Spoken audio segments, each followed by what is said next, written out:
أعوذ بالله من الشيطان الرجيم بسم الله الرحمن الرحيم الف لام میم را. الله تعالی پویږي په معنا د دې حروف تلک دغه آیات الكتاب آیاتونه د کتاب دي. والذي او هغه انزل چې را لېږلی شوی دی الیک تا ته من ربک د طرفه د ربستانه الحق حق دی ولکن اکثر الناس لیکن زیات د خلکونه لا یؤمنون ایمان نه راوړي. الله الذي الله تعالی هغه ذات دی رفع السماوات چې پورته کړي دي اسمانونه بغیر عمد بغیر د ستنو نه ترونها چې وینئ تاسو دې لره ثم استوى بیا برابر دی الله تعالی علی العرش په عرش باندې وسخر الشمس او تابع کړی د انور والقمر سپوږمۍ کل یجري هر یو روان دی لاجل مسمى نیټې مقررې دپاره یدبر الامر تدبیر کوي الله تعالی د ټولو کارونو یفصل الآیات واضح بیانوي الله تعالی آیتونه لعلکم د دې لپاره چې تاسو بلقاء ربکم په ملاقات د رب ستاسو توقنون یقین وکئ. وهو الذي او د الله هغه ذات دی مد الارض چې غوړولې د ځمکه وجعل او ګرځولې دي فیها په دې کې رواسي یا مضبوط غرونه وانهارا او نهرونه وانهار او روان کړي دي نهرونه ومن کل الثمرات او د هر قسم میوونه جعل ګرځولې دي فیها په دې کې زوجین جوړې اثنین دوا یغشي اللیل پټی الله تعالی شپې لره النهار په ورځې سره یا پټی الله تعالی اللیل په شپې سره النهار ورځې لره ان فی ذلک یقین په دې کې لآیات خامخا نښې د قدرت د الله تعالی دی لقوم دپاره دا قوم یتفکرون چې هغې سوچ او فکر کوي.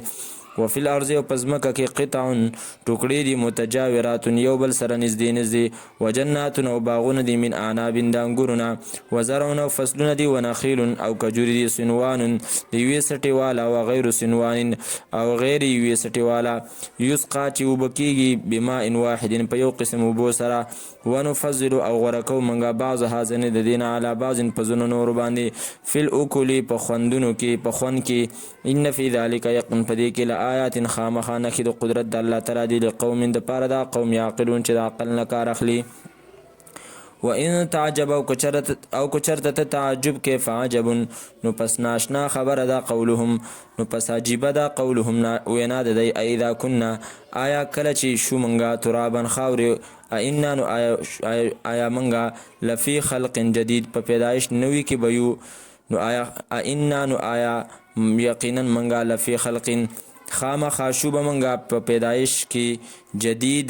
چې هغه به نوی اولئک دغه کسان اولئک الذین دغه هغه کسان دي کفرو چې کفر یې کړی دی بربهم په خپل رب باندې و اولئک او دغه کسان هم الاغلال همدغه دي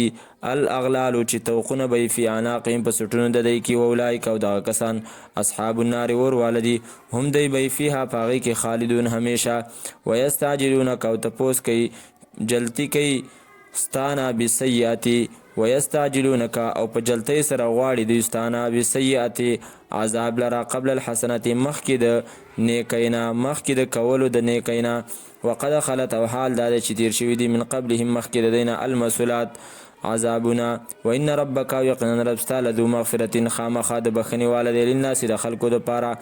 علی ظلمهم سره د ظلم د دینه وان ربک یقینا رب ستا لشدید العقاب خامخا سخت عذاب واله دی. ویقول الذین وایا کسان کفروا چې کفر یې کړی دی لولا انزل ولې نه رالیږلی شي علیه په ده باندې آیتون څه معجزه من ربه د طرفه د رب د دنه انما انت یقینا ته منذرون يرونکی ولکل قوم او د پاره د هر یو قوم هاد یو لاره ښودونکی دی.